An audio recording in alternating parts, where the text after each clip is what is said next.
Hi, I'm Tyler Simone, and this is the Happily Self-Conscious Podcast, the show where it's cool to be self-conscious. As a personal development enthusiast, I love to learn how I can become better in all areas of life, and I want to share with you transformative tips and tricks to help you also become your best self. Together, we'll learn how we can become more self-conscious. Let's do it.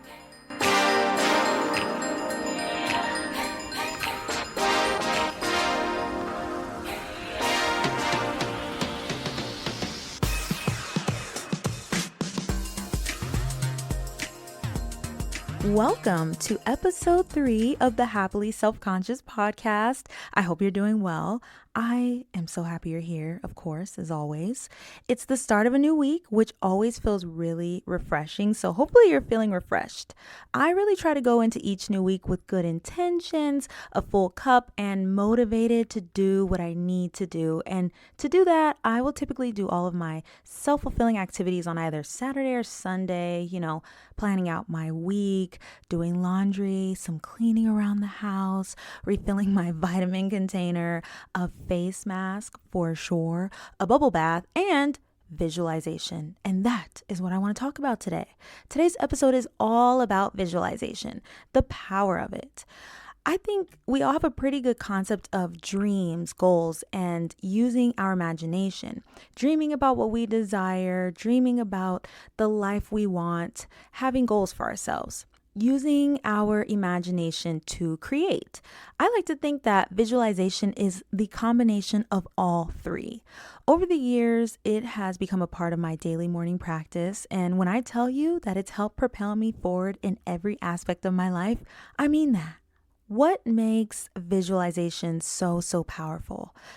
Visualizing yourself in rooms that you want to be in roles that you like to take on, in the type of loving relationship you desire to have, allows you to really see and feel yourself in the dream itself. And in turn, you start to move towards that dream because you truly believe that it's possible. Call it delusional if you want. That word has been flying around. And you know what? I'm here for it to a certain extent.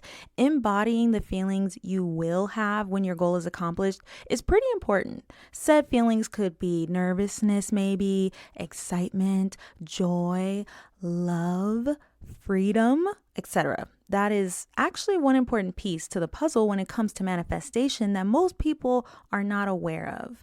Manifesting something, to create something, or to turn something from an idea into reality has a lot to do with your vibration, your energy, and attraction. We attract what we are. And speaking of attraction, how can you attract that new job, that new love, that financial freedom you've always wanted if you're not embodying the feelings that align with that said thing? Well, visualization is one way. Are you an artist, a blogger, a content creator, or a business owner looking to convert leads or to connect on a more personal level with your customers and community? Flowdesk is the email marketing tool for you. Flowdesk is the fastest growing email marketing platform that offers ready-to-use, beautifully designed email templates and landing pages to collect leads, build brand recognition, and manage campaigns easily. My favorite thing about the platform is the ability to create email workflows that you can customize to send emails automatically. All you have to do is customize your emails one time, put them in the order that you want them to be released to your email list, and that's it. It makes sending emails effortless, and they're cute too.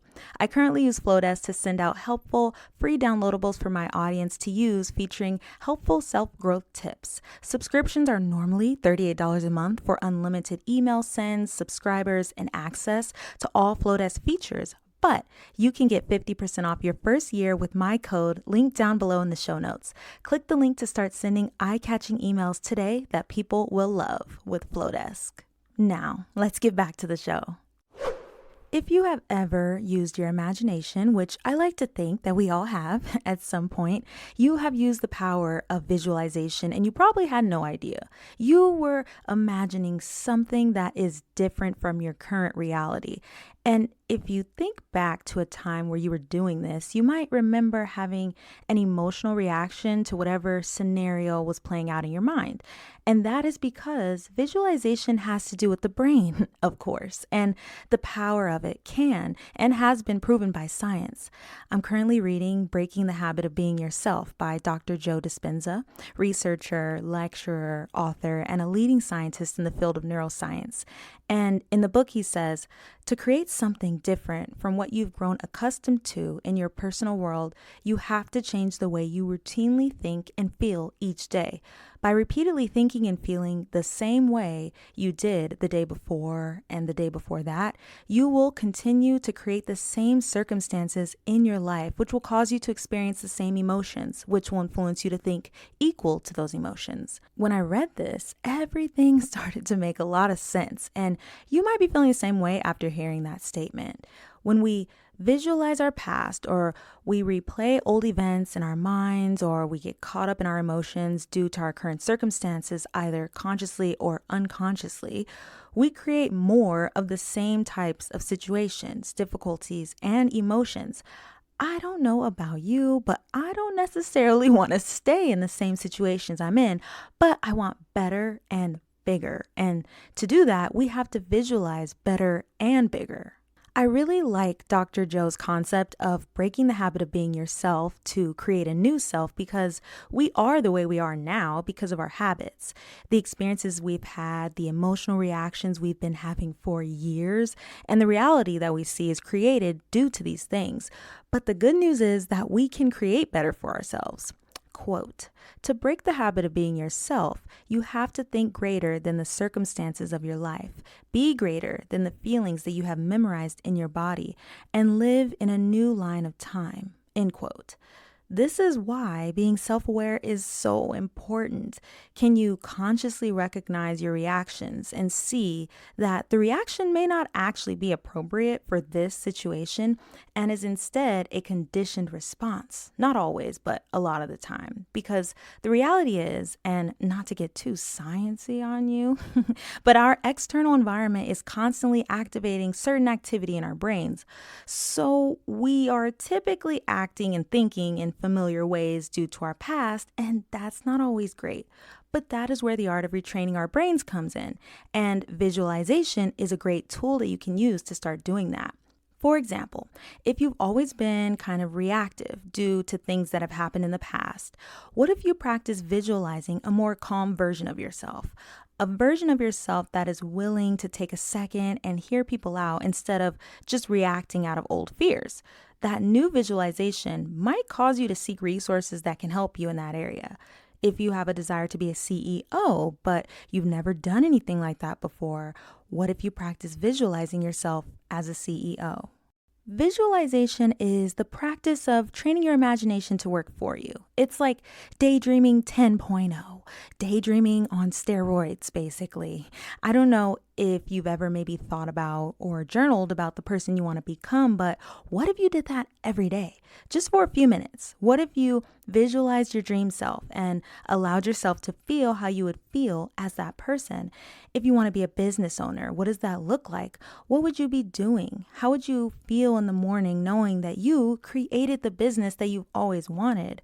What would you do throughout your day? Who would you see? What would you be wearing?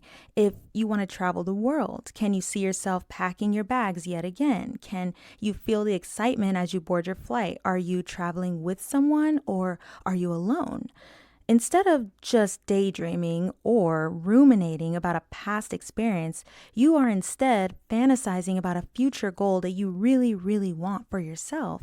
And doing that will give you a clear vision, something to work towards. And oh my God, doing that every day can change your life, because you're no longer living in the past, and you're also not tied to your current circumstances, but instead your mind is focused on where you want to go next, and actions to get there will follow. I am going to let you in on a secret. Well, it's not really a secret because it's been proven, but this may be news to you. Your brain, it can't tell the difference between reality and imagination. Isn't that crazy? When you imagine yourself as your idealized self, your brain thinks that that is happening, hence why you may experience intense emotion. I know I do. And this explains why, if you're not careful about monitoring your thoughts, you can visualize things that aren't actually happening out of fear, maybe, and create unwanted circumstances or reactions in your body. That is what we don't want. We want to visualize the absolute best for ourselves so that one, we have a vision to work towards, and two, so that we can vibrate on the same frequency as that thing and therefore attract it to us. Vibrations and frequency is another topic for another day, but it all kind of goes hand in hand. We don't want to activate the same nerve cells in our brains. We want to create new neural pathways. We don't want to be attached to our current circumstances or past circumstances. And that doesn't mean that we don't appreciate and live in the present moment, but we want to use our energy towards creating a new, more fulfilling reality for ourselves so that we can experience our wildest dreams. The only reason why I'm here talking with you now is because I visualized this for myself. This podcast, it's crazy, right?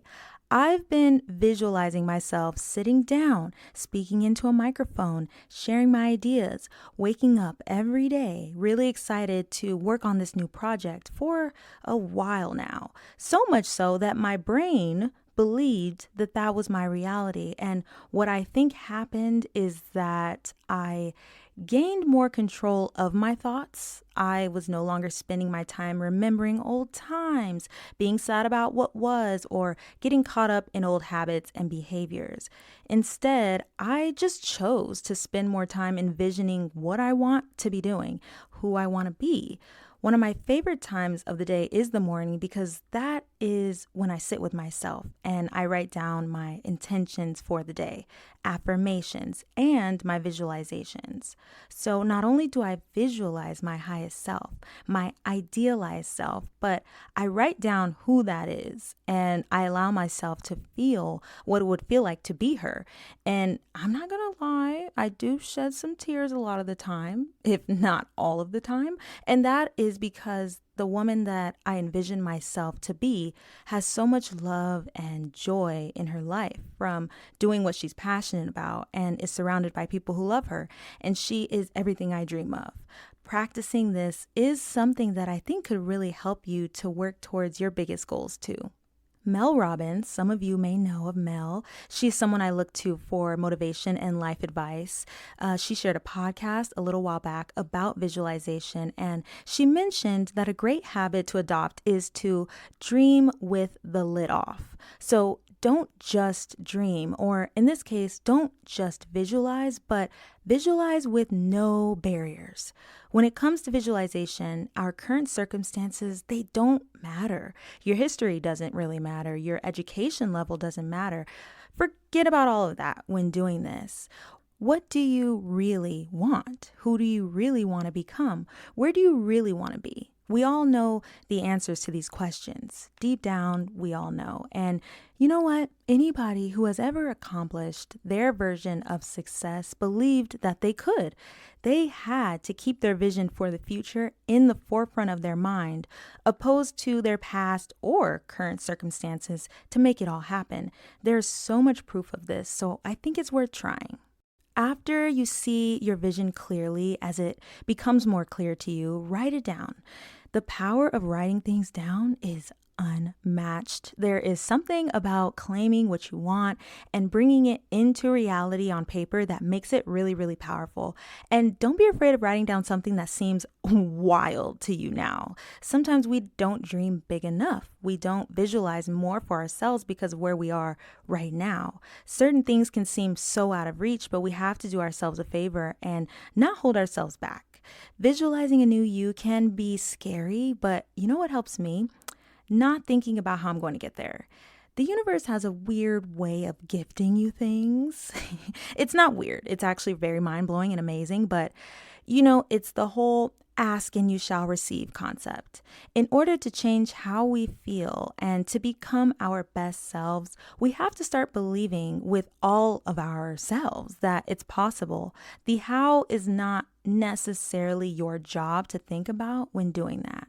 So, when you practice visualization, imagine that you have already achieved your goal. What do you see? And more importantly, how do you feel? What are you doing? Me saying that the how is not necessarily your job just means that the act of imagining what you want and who you want to become will spark the motivation in you to make the actions that can make that dream and that vision come true. This is why vision boards are so popular. It's also why affirmations can help to heal you in hard seasons. It's why things like self validation can increase your confidence tremendously because you are declaring what you want, even if you don't necessarily have it yet. Your brain is listening all the time. So we have to make sure that we are thinking about what we do want and not thinking about things that we don't want. What we spend our time imagining has a huge impact on our reality. So I invite you to take some time to visualize where you want to be so that you can create the momentum you need to get there. It's only a matter of time before things start to shift. And when they do, it's so exciting. You're going to start to see it. And I want that for you. I want that for all of us. I will leave you with this quote from Breaking the Habit of Being Yourself. How we think, feel, and behave is, in essence, our personality. It is our personality that creates our personal reality. So, to create a new personal reality, a new life, we must create a new personality. We must become someone else. To change, then, is to be greater than our present circumstances, greater than our environment. Before you go, I would love for you to leave a review. I'd be happy to hear what you thought about this episode. It also helps to push this podcast out to reach others like you and I who are on this self-growth journey. If you have a specific topic that you'd like to hear more about, click the link in the show notes to make a submission to the podcast suggestion box. If you enjoyed this episode, be sure to click the follow button so you don't miss future episodes. And if you see another one on the list that you think looks interesting, take a listen or just download it for later. I'll see you next time.